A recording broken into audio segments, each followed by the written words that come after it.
Hi, John. Hi. How was your week? Yeah, it's okay. It's okay. What are you selling again? Cupcakes. Cupcakes. Very good. Hi, Juana. How was your week? Quite good. Remind me what you're selling again? Empanadas. Empanadas. Whose empanadas are they? Mine? I thought they were your mother's recipe. Oh yes, my mother's recipe. I make them.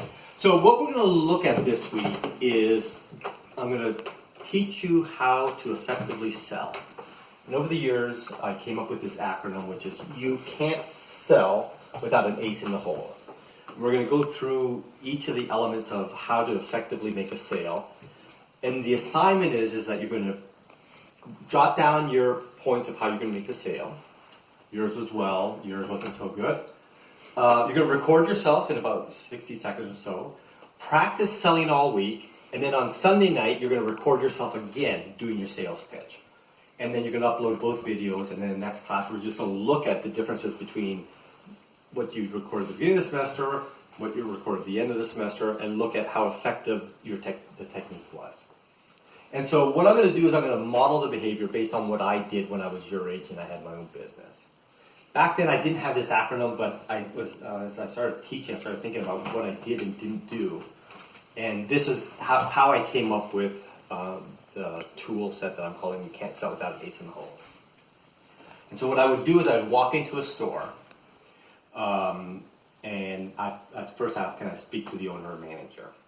And then I talked about the fact that I was selling handmade fair trade jewelry from Mexico, that it was cash and carry, that it was sort of a limited supply.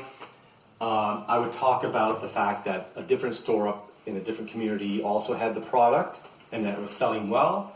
And then I would ask them if they wanted to see it now or later.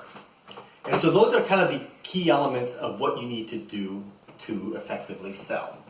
So when I'm looking at how much time did that take me? It took, I'm just looking at it right here. So the first one is you need to be concise. Under 60 seconds is all you need to make a sale. The second part is action words. The third one is a narrative.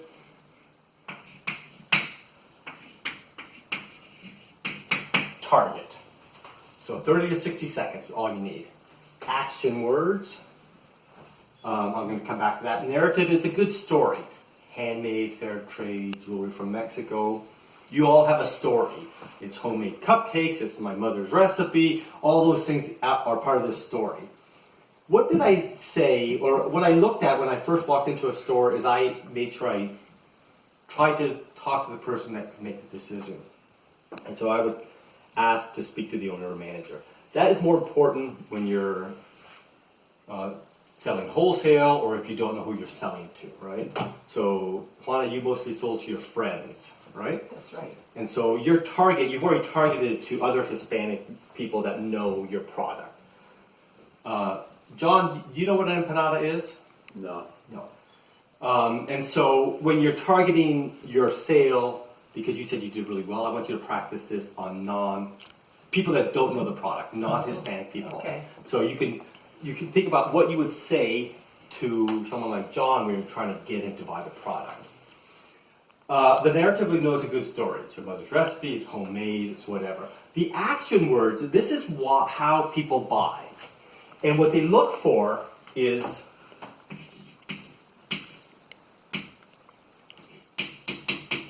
scarcity, right?